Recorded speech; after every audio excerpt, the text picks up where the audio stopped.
FETAF qui est là, Fédération des travailleurs africains. Bon, je ne vais pas être long. Je vais parler d'abord en français et traduire un petit peu en soninké. Voilà, c'est pas parce que je vais traduire en soninké, c'est pas parce que vous ne comprenez pas le français, mais c'est juste pour le petit message que je vais transmettre et que tout le monde puisse en profiter. Voilà. Donc, je remercie l'ensemble des participants qui sont là et l'ensemble des associations et des acteurs politiques qui étaient à nos côtés depuis 2 ans, parce que c'est un combat que nous avons mené durant ces 2 années.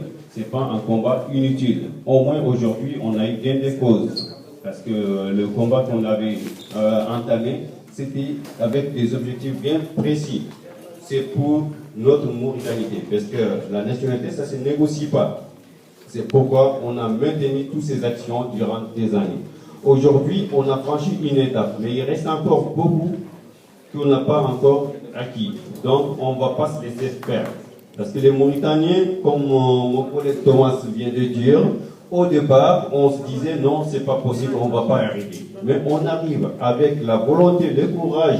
Donc, on est arrivé aujourd'hui. Donc, c'est pourquoi on doit fêter cette victoire. Parce que, quelle que soit la victoire, c'est une victoire.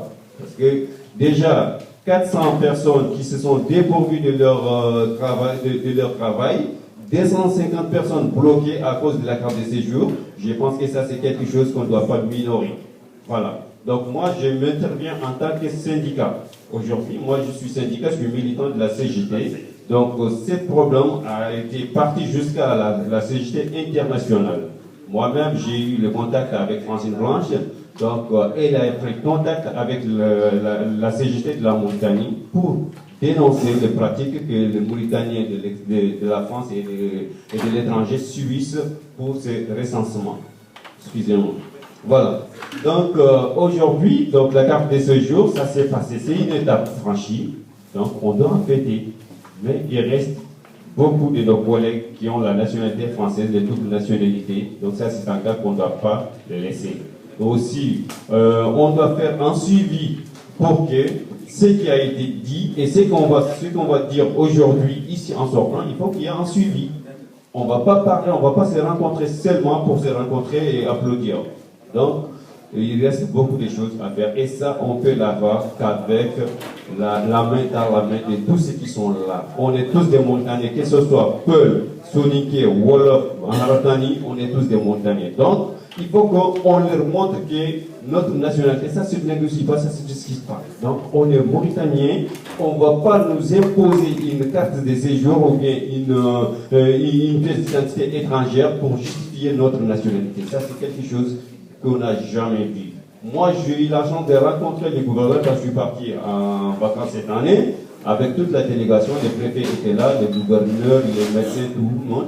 Bon, ils étaient ravis de dire que voilà, maintenant la Mauritanie a évolué.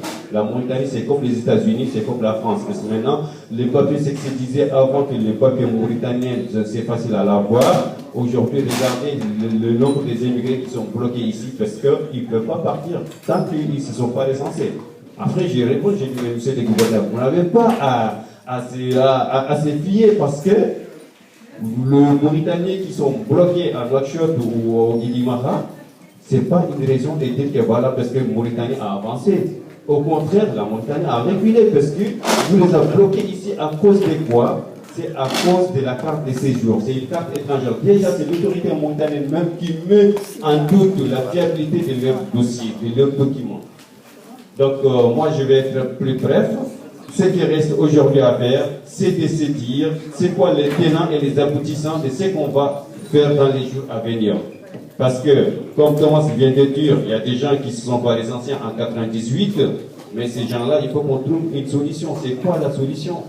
Et il y a des gens encore qui sont recensés en 98, mais ils n'ont pas la carte d'identité mauritanienne, la petite carte de 98 qui est permise depuis d'ailleurs, mais ils continuent toujours à demander. Oh, il faut qu'on vérifie tout cela, que les gens qui ont perdu leurs emplois, qu'est-ce qu'on va faire pour ces gens-là? Parce qu'on ne va pas se dire seulement, oui, aujourd'hui la carte de séjour est enlevée, donc c'est une victoire, et on oublie tout ce qui s'est passé et ce qui va venir encore. Parce que de toute façon, c'est des choses qui ont été. Le gouvernement, il a déjà envisagé cette étape-là. Parce qu'à chaque fois, ils se disent, oui, c'est la première, ça va aller étape par étape.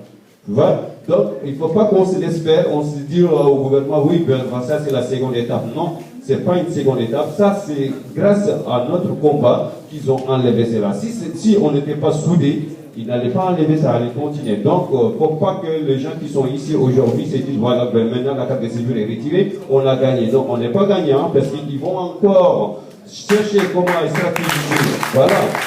Donc, il faut qu'on soit vigilant et on soit soudés. Voilà. Je vous remercie beaucoup. Je ne vais pas quitter. Merci beaucoup. Merci encore. Voilà. Tu as oublié ton soliquet quand même. On va donner la parole à notre camarade Kadi.